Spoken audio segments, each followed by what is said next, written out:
And now, Mystery Theater, brought to you in part by True Value Hardware, your store of first choice.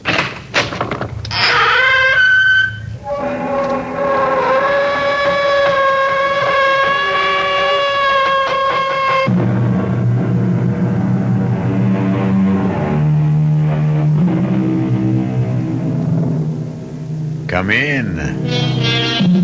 Welcome. I'm E.G. Marshall. We've been waiting for you. We knew that you'd be back. We know that by now you've discovered there's no fear like the fear you can hear. And we're going to fill your ears with a story about the most basic fear of all, death. We're going to tell you a story about a man who dispenses death the way other men dispense haircuts. A man known in the parlance of the underworld as the hitman. In case you're unfamiliar with criminal vocabulary, allow me to explain. A hitman is someone hired especially to terminate the life of someone else.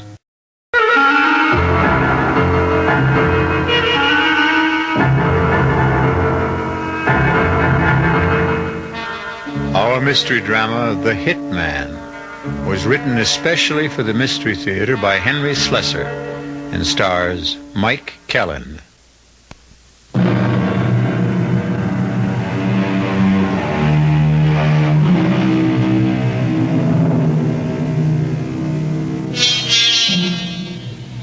Our story begins in a bus terminal of a large eastern city, a place of arrivals and departures. In the crowd, we can see a rather sallow young man searching every face and scowling at his inability to recognize the man he has come to find. But then, he doesn't know what Jim Derry looks like. Jim Derry tries not to make himself too visible a person. Mr. Derry has a very good reason. But now the young man spots someone pulling on a pair of light-colored gloves, and he recognizes the signal, if not the man. Warm day for gloves, ain't it, mister? I got cold hands. Jim Derry? Yes? Huh. I'm Earl. What took you so long? Arnie said you'd be on the 2 o'clock bus. I've been hanging around this crummy terminal for an hour. A gypsy told me never to take a 2 o'clock bus. They didn't tell me you were a comedian. What did they tell you about me, Earl? Come on. Arnie's waiting.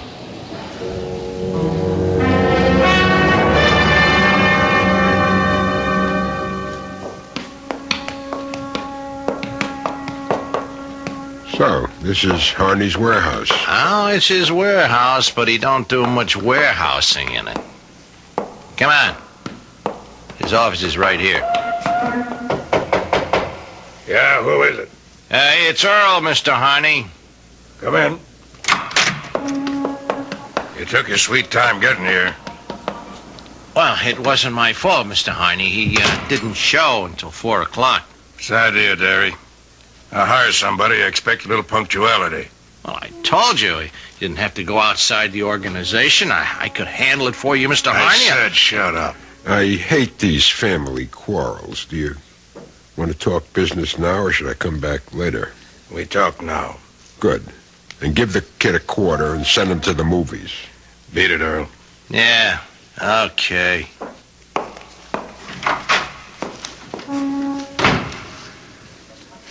All right, Derry. The family quarrel's over.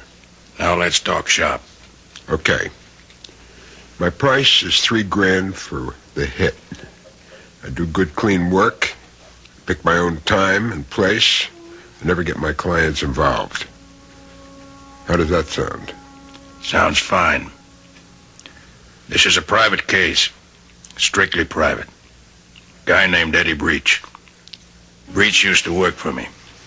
Covered the best slice of territory in the city. His receipts were like $5,000 a week. Only they started to drop, understand? 4 1 week, 2 the next. Whole thing smelled bad. You don't mean he was a crook? I had him followed. Found out he was making book on his own, setting up his own shop. He was robbing me blind. Who fingers him for me? Earl'll finger him this afternoon. See if you can make it fast. And see that I'm kept out of it. That's all. Not all, Mr. Harney. In cases like this, our company likes a deposit. Oh, yeah. Okay. Here's the ground now. You get the rest when I read that obituary.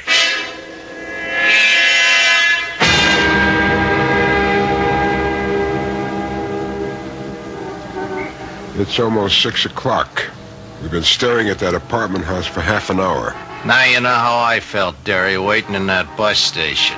I thought you said Breach should be home by now. Oh, he'll be here. I've been clocking him 3 Fridays in a row. He takes his wife to see the doctor every Friday afternoon, and they get back around now. You didn't tell me he was married. What difference does that make? I just hope he's insured. I like making rich widows. Hey, there's his car. Hand me those binoculars.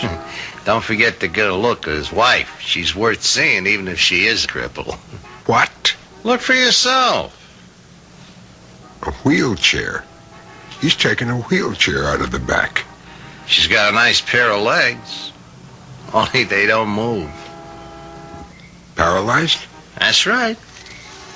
Well, did you get a good look at him?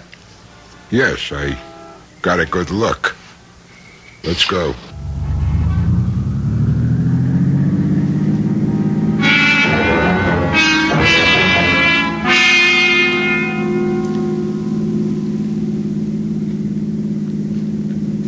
How come Breach married a cripple? He didn't. That was no kiddie car he was pushing around. That chick was in one piece when he married her. In fact, what happened to her was all his fault. How do you mean? I got into an argument one day and he belted her. She fell down a flight of stairs and busted something in her back. Sounds like a real nice guy.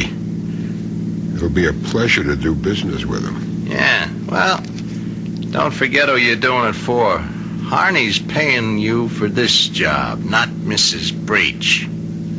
For her, I do it for love.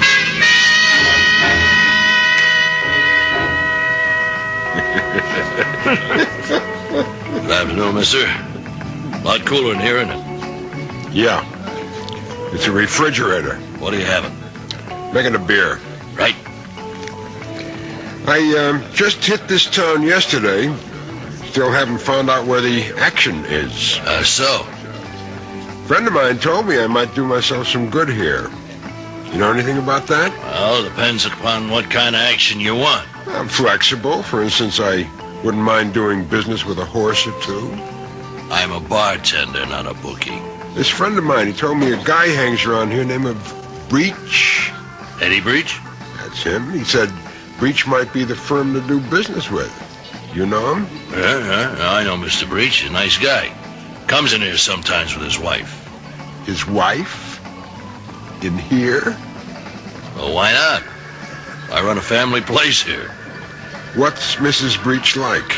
That woman is really something. She's a cripple, you know, in a wheelchair. But she never beefs about it.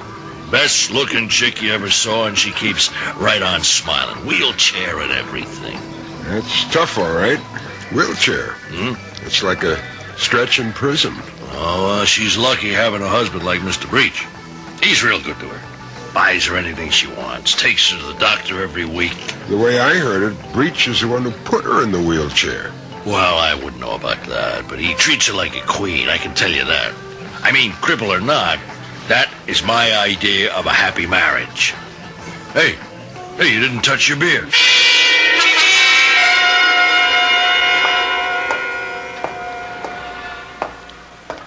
Okay, Mr. Breach, get in the car. Hey, what is this? Get in that car, I said. Okay, easy on the hardware. Who are you? What do you want? Start your car, head west of the highway, and keep going till I tell you to stop. Listen, you want my wallet, take it. Start the car.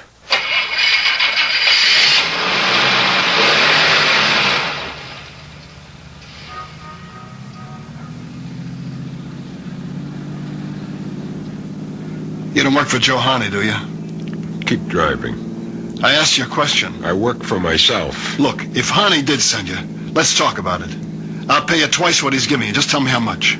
How do you know Harney wants you dead? Maybe it was your wife.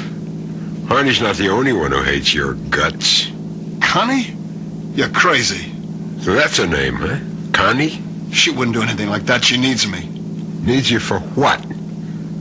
Belt her again? Who told you about that? You must have been a pretty brave boy. Slugging a woman. That took guts. I'm trying to make it up to her. For Pete's sake, will you give me a chance to make it up to her? That's why I need that money. That's the only reason. So you did cheat Harney. You admit it? I'd cheat my grandmother if it helped Connie. Keep your eyes on the road, Eddie.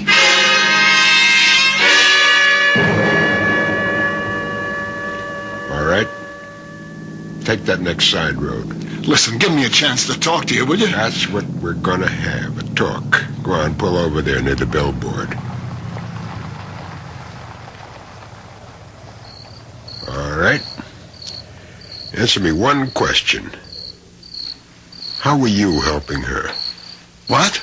How were you helping your wife? This doctor you see every Friday, did he say something could be done for her? No. I never said that. The spinal cord is all busted up. All he can do is make her more comfortable. So the sentence is life. You think I don't feel lousy about it? I know it was my fault, but I didn't mean it. She might be better off without you. Maybe she would. All right. Let's go. Where to now? We're going to your place.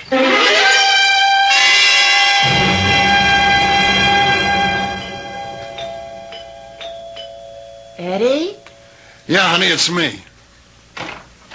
Oh, you didn't tell me you were bringing anyone here. I decided not to go downtown. I ran into a friend of mine, and we got to talking. My name is Derry, Mrs. Breach. Jim Derry. I'm sorry to bust in on you like this. Oh, but I'm glad you did. Really. I love to see Eddie's friends. We don't do very much entertaining. You got a nice apartment, Mrs. Breach. Well, thank you. I keep it uncluttered so I can scoot around easily in this wheelchair. My track record is 1 minute, 3 seconds from the living room to the bedroom to the kitchen. That's quite a record. Now let me get you a drink. Eddie says I'm the best rolling bartender in town. Watch me. Don't bother, Mrs. Breach. I don't drink. Not on the job, right? Oh, please, let me get you something. You see, I'm grateful to you, Mr. Derry. I was looking forward to a lonely evening when you came along. My husband usually works very late. Honey, you look a little tired. Did you take your pills yet? Oh, I'm fine, Eddie. Stop worrying about me. Please sit down, Mr. Derry. It's such a pleasure to talk to one of Eddie's friends. Now, let's cut this out. He's no friend of mine. I never saw him before in my life. What? Tell her who you work for, Derry. All right. At the moment, I work for a man named Joe Harney. Harney? That's right. And what do you want from us? I want us to sit down and have a talk. I'm already sitting down, Mr. Derry. Joe Harney isn't pleased with your husband, Mrs. Breach. He thinks he cheated him. Cheated him out of a lot of money. Well, I'm sure that's not true. I didn't cheat him. I just went into business for myself. I got a right to go into business for myself. Yes, I know. It's called free enterprise. But just the same, Mr. Harney is very angry. He's not just angry, he's afraid. He's worried that if Eddie gets away with this, he'll set a bad precedent. So he only knows one remedy for the situation. And tonight, this could have been it. A gun. Please. Put that away. He's a killer, Connie. The guy's a hitman, a hired gun. He's come here to kill me. No, he hasn't. Have you, Mr. Derry? Me? Now, do I look like that sort of person, Mrs. Breach? Well, you don't look stupid, Mr. Derry. If you were going to kill my husband, you'd have done it by now. Why haven't you? I'll tell you why. Because he wants a deal. He wants me to pay him more than Harney's paying. Oh, be quiet, Eddie. Your husband isn't thinking straight, Mrs. Breach. It isn't that easy. You think that Harney will be satisfied if I let him live? If I walk off this job, somebody else walks in. This isn't the only gun in the world. He's right, Eddie. Maybe the only way is to give him the money back. There's nothing to give back. You think money stands still in this business? Look, maybe if we left town, went to Mexico or someplace. Harney won't give up that easy. It means too much to him. Well, I'm not staying here. I'm getting out. I'm getting as far away as I can. Eddie. Both of us, Connie. I meant both of us. You expect me to run? In a wheelchair? Maybe Mr. Derry can tell us what to do. I can think of only one thing. Joe Harney wants a dead body. That's what we'll have to give him.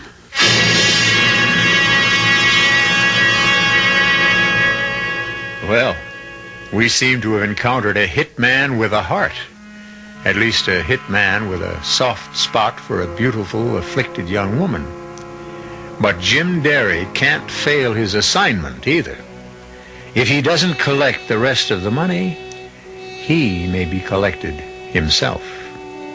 We'll find out what happens to this strange threesome when I return shortly with Act 2.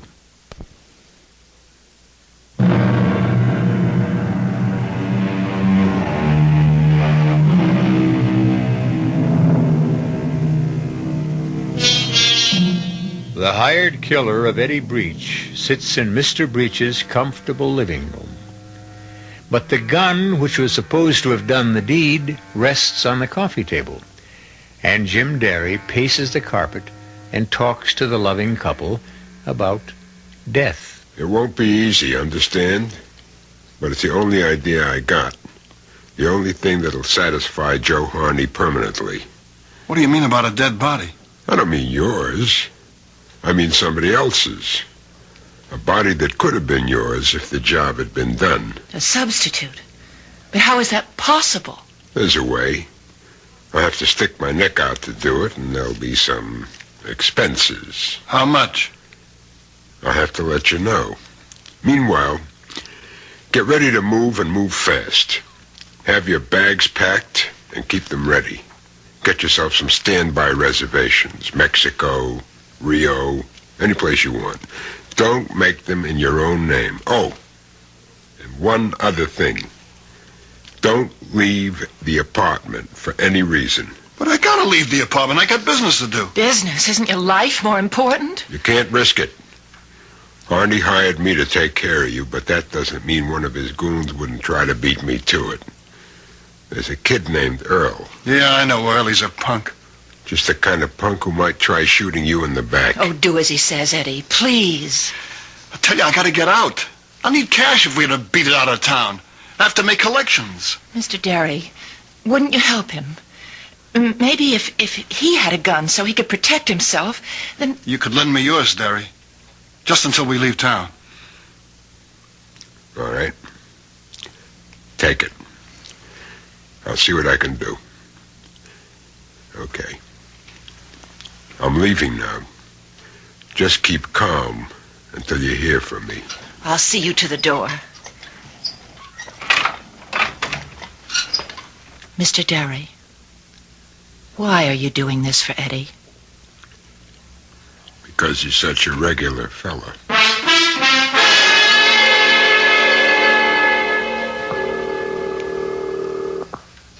Figaro Mortuary. Fig, this is Jim Derry. 3 cheers. What are you doing back in town? You ain't been here in 10 years. Business, Fig. I'm here on business. Just like in the old days. The old days are over. I make more money legitimate now than I used to make crooked. For me, crime doesn't pay, like it says on the posters. Wow.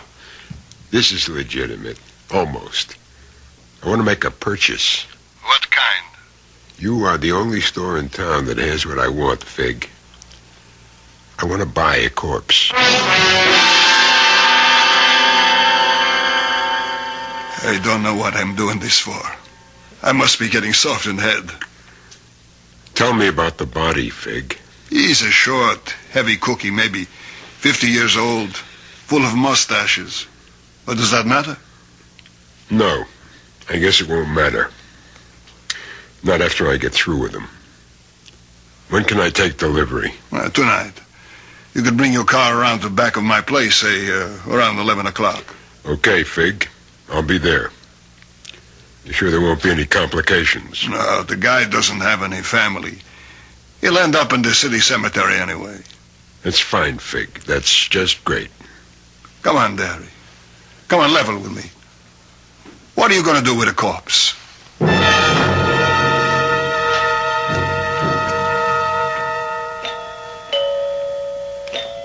Who is it? It's Jim Derry. Eddie isn't here. He went out on business. Would you rather I came back later? Oh, no, of course not. Eddie should be home any moment.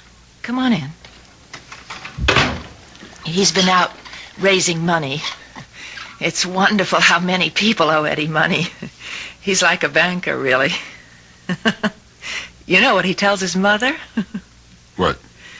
He tells her he's an accountant. She's a sweet old lady. She knows the truth, but she never lets on. And do you know the truth about him? I never had any illusions about Eddie. Would you like a drink? Oh, sorry, forgot. You don't drink. I'll take a beer if you have one. Coming right up. Oh, maybe when we were first married, I had an illusion or two. It's easy when you're young, and you've got a nice straight spine. You're still young. Yes. I'm still that, I suppose. Oh, what do you know? No beer. It doesn't matter. Does he leave you alone a lot? Beg your pardon? That banker husband of yours? Oh, Eddie's a busy man. He doesn't have normal hours like other people. I don't suppose that you do either. We're talking about Eddie. You're curious about him, aren't you? You're trying to make some moral judgment? To decide whether he's worth saving or not? I've already decided that, haven't I? Do you know about Eddie and me? About the accident? Yes. We were living in an old brownstone. Eddie was late.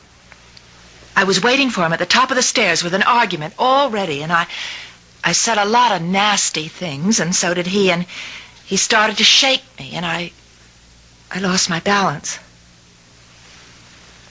Well, how do they look? Your legs? They look fine. You'd never know they were dead, would you? You know something? I've got my own theory about you, Mr. Derry, about why you're helping us. You do? Mm-hmm. I've been a cripple for over a year, and I've become an expert on pity. I can spot pity half a mile away. You think that's my reason? That's everybody's reason.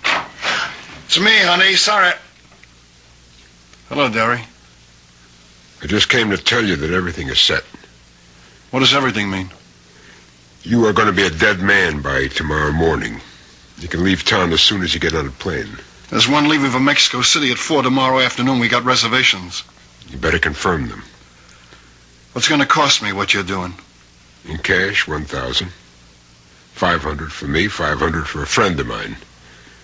A couple of pieces of jewelry. And that car of yours. My car? You can't take my car. You won't need it in Mexico. They got donkeys. Now, wait a minute. Eddie, we've got to do as he says. If you don't like my proposition, you can always say no. Then you can take your chances with Harney. Okay. What else do you want? I'll need your wallet, your watch, any other jewelry you carry. That wedding ring, is it inscribed? Yes, I had it done. Let's have it. What's the idea of all this? Your car is going to be in an accident tonight, Eddie. It's going to catch on fire. There'll be a body in the car, burned beyond recognition. But everybody will know who it is, of course. It'll have your wallet, your watch, your keys, your wedding ring. But whose body? Don't worry. The guy will be dead to begin with. It's only what you might call a cremation ceremony. So Honey will think you did the job. He'll only believe it if you get out of town as fast as you can. When that body is discovered, you are dead. I don't want you around making a liar out of me. That's neat, Derry. Very neat. You still get paid that way, don't you? Eddie. Get me what I need, Eddie. The money and all the rest of the stuff. What about your gun? You want that back? Keep it as a souvenir. I never hold on to a piece after a job. And this job is just about over.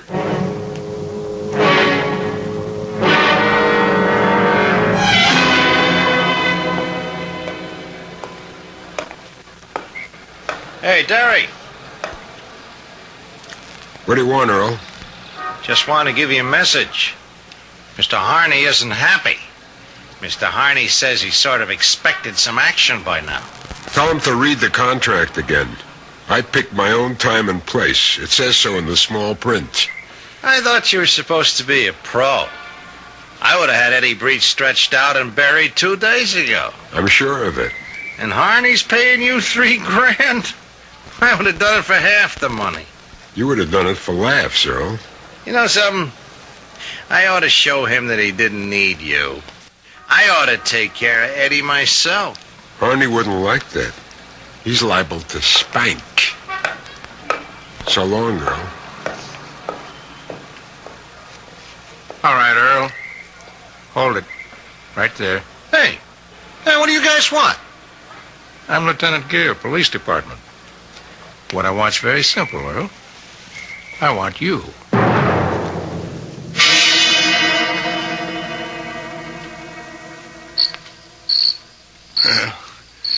Here's the merchandise. Fresh from the freezer. Thanks, Fig. I knew I could count on you. You want to take a look at him? No. He ain't too pretty. I didn't get a chance to do any cosmetic work on him. It won't make the slightest difference. Okay. Let's get him in the car. Where are you taking him, Derry? To the country. Oh, boy. First time I ever heard of taking a stiff for a ride.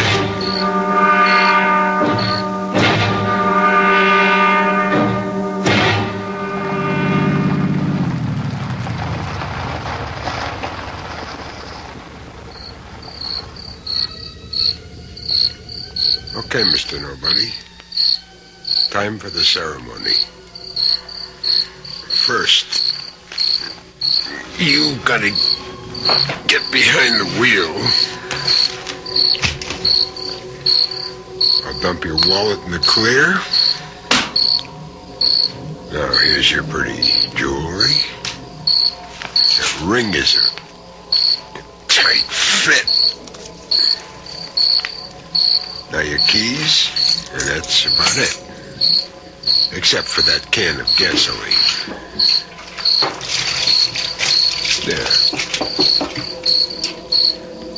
That ought to be enough to make it hit the gas tank. Now all I need is a match.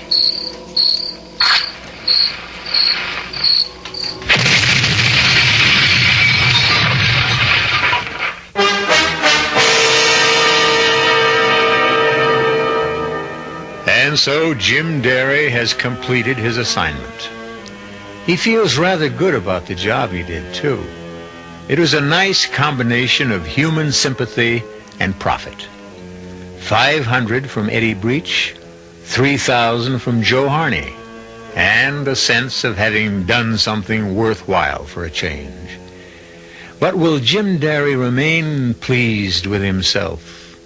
What will the arrest of Earl do to his plans? We'll find out when I return shortly with Act 3.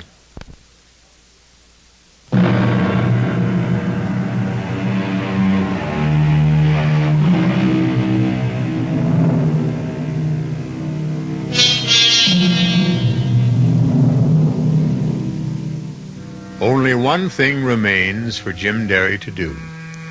He has to make one final call on the man who brought him to town in the first place. He has a good report for Joe Harney. And Joe Harney has $2,000 waiting for him. Yeah? Come in. Oh. So it's you. How are you, Mr. Harney? How do you think I am? Anything wrong? The cops picked up Earl on some old assault charge. That kid's more trouble than he's worth. I could have told you that. Well, at least there's one problem you won't have anymore. You mean Breach? You won't be hearing from him again. Give me details. He's dead. That's a big detail. I want to know how. I got Breach to take me for a little ride in the country. When we stopped to look at the scenery, I slugged him. Then I gave his car a little gasoline bath. You burned him? If you want to see what's left, take a drive out on Route 7, make a right on Potter Valley Road. There's not much to see, though. What'd you do after that? I took a nice long walk. There's a motel about a mile and a half south. I spent the night there. Didn't even get a chance to shave. Huh? Sure it went all right? Nobody spotted you? Our work is guaranteed, Mr. Harney. Money back if not satisfied. And speaking of money... Yeah. Yeah, I know. $2,000. And worth every penny of it.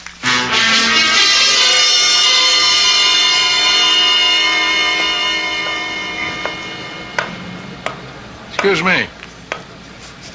Your name James Derry? Pardon? I said your name James Derry. Yes, it is. Why?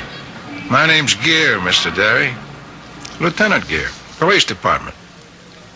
We got a warrant for your arrest. Me? You gotta be kidding. Step over here, Derry. Hey, wait a minute. Now, you know the routine, I'm sure. Hands flat against the wall. Whatever you say. Well, not armed, I see. Why would an innocent citizen be walking around with a gun? This wallet of yours is sure loaded. What was it? Payday? That's my traveling money. You must be a high-priced man, Derry. I sold a car for a guy. Second-hand sports job. That's the money he paid me for it. Yeah, sure. And I'll bet you got a copy of the bill of sale, don't you? Well, you give me a chance to get it, We'll talk about it at headquarters.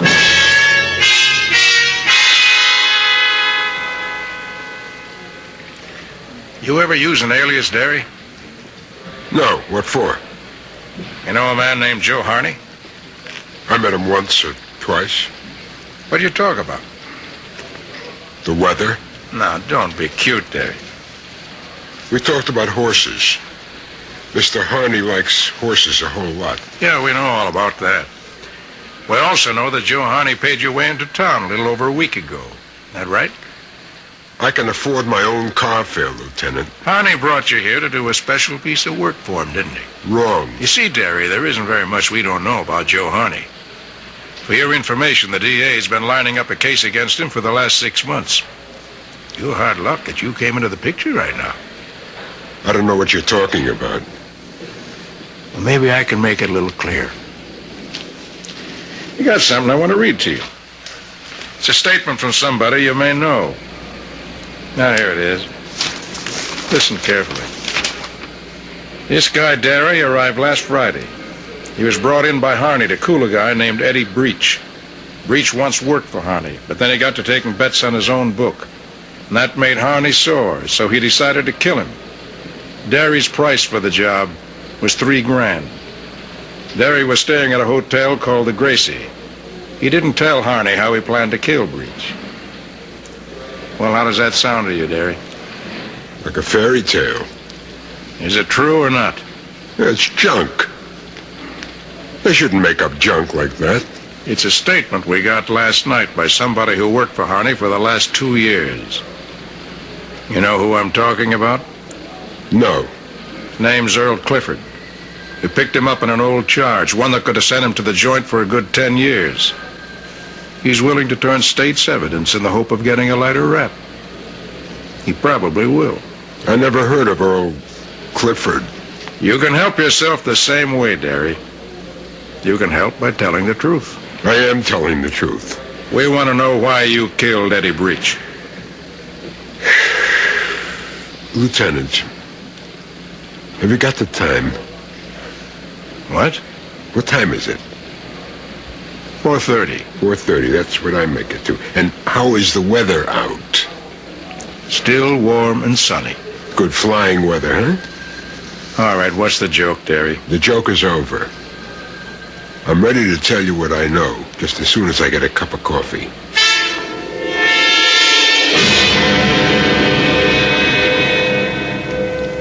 Sure. I was hired to kill Eddie Breach. This guy, Joe Harney, called me and gave me the contract. I don't know why he picked me. I never did that kind of work before. Sure, Derry. We know. Your hands are nice and clean. Anyway, I came to see Harney. He told me the setup. Seen this guy Breach has been jabbing him for money, and he wanted him dead. Well, I said I'd do it. I see. Only I didn't mean it, Lieutenant. I'm no killer. Like you said, I'm clean. No record, nothing. No convictions, no. You know what I did? I went straight to Breach. I told him the whole story. Him and his wife. She's a cripple, you see, in a wheelchair. I felt sorry for her. For both of them. We know about Mrs. Breach's condition. Go on. I said I wouldn't do them any harm, but that didn't mean that they were safe. Harney would just hire somebody else to do the work. That was very nice of you. I wanted to help them, Lieutenant. I told them the only thing was to make it look as if Breach was killed. I said I could arrange the whole thing for them. And that's what you did? Yes. I got a body. A dead body from a funeral parlor I know. I put the body in Breach's car. I drove it out on Route 6, parked it on a side road called Potter Valley. I doused the car with gasoline. I set it on fire. You'll find Breach's watch and ring on that body. The wallet is in the grass someplace. Only the body isn't Eddie Breach's. Well, well. That's quite a story, all right. It's the truth. You send your boys out on Potter Valley Road. We don't have to do that, Derry. We've already found Breach's car. Well, swell, then you know I'm telling the truth. I mean, you got experts. They won't be fooled by a fake corpse. The guy was almost twice Breach's age. He was heavier, shorter. Tell me honestly, Derry. You did all this because you felt sorry for the guy? Yes. Look, I'm not saying he was an angel. He beat up his wife once. He made a cripple out of her. Only now, he's trying to help her.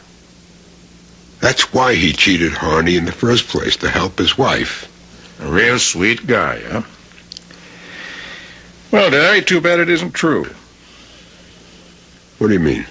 Oh, Eddie was responsible for his wife's injury. We know that. Sure, he knocked her down a flight of stairs. But you know why? They had an argument about coming home late. Oh, no. They had an argument about a woman. She caught him in the apartment with a girl named Louise something. She didn't tell me that. And Breach didn't give up Louise after that either. He's been cheating on his wife ever since. The fact that she was in a wheelchair only made it easier. No. I never knew about that. But his wife knew, Derry. What? That was the tough part. Connie Breach knew all about it. And there was nothing she could do. Just had to sit there in that wheelchair and let him do whatever he pleased. That's your good friend, sweet Eddie Breach. Well, she said she didn't have any illusions about him. She knew what he was. Too bad you didn't. All this time, she must have been hating him, hating his guts. Anyway, they're gone now. They're on their way to Mexico City right now. No, they're not. Oh, yes, they are. They took a 4 o'clock plane. You're a liar, Derry. What are you talking about? You tell a nice, touching story. But, Derry, you're a liar. You made a deal with Breach, all right, sure. He gave you $1,000, and you arranged this phony car accident for him. But you intended to collect from both sides, didn't you? No, I was helping him get away. Were you? Let me read you something else. Edward Breach, 29 years of age, male Caucasian, shot to death in his apartment at 404 East 75th Street. What? The bullets came from a Farrington .38, found at the scene. That can't be. We traced the gun to the man who sold it to you, Derry. He can describe you to a T. Hey, wait a minute. That's how you got that $3,000 from Joe Harney, by doing the job you were hired to do. That's a lie. Breach took that plane, I tell you. He is on the plane. He's in the morgue, Derry, where you put him. It can't be true. All right, Derry. I see you need a lot of convincing. Sam, send in Mrs. Breach. Connie is here? Right outside. Come in, Mrs. Breach. Are you sure it's... It's all right. Please come in. Well, they didn't tell me that Mr. Derry would be here. I'm really sorry to do this, Mrs. Breach, but it's really quite necessary. I want you to repeat exactly what you told me. Yes. All right. I was in my bedroom last night around 7:30. I heard the doorbell ring, and my husband answered it. Eddie was always having visitors at all hours, so I didn't think anything of it, and then I heard 2 shots. I was frightened, but I opened the bedroom door and looked out. And that's when I saw him. Saw who? He was standing there, holding the gun. I screamed and he dropped the gun on the floor and ran out. That's all right, Mrs. Breach. It's all I wanted. Please, can I go now? Yes, ma'am. You can go. Wait a minute. Now, Mrs. Breach, Connie. How dare you call me Connie? You murderer.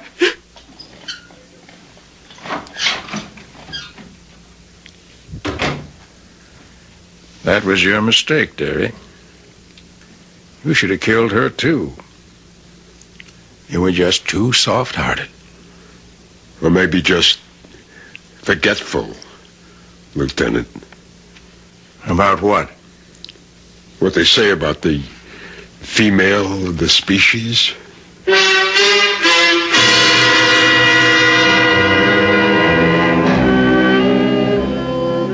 And so the kind-hearted hitman falls victim to a revengeful woman. We can only hope that justice finally triumphed, that Lieutenant Gere eventually realized the truth about what happened in that apartment on East 75th Street. Although, who's to say that Mrs. Edward Breach isn't already in a prison of her own contrivance? I'll be back shortly.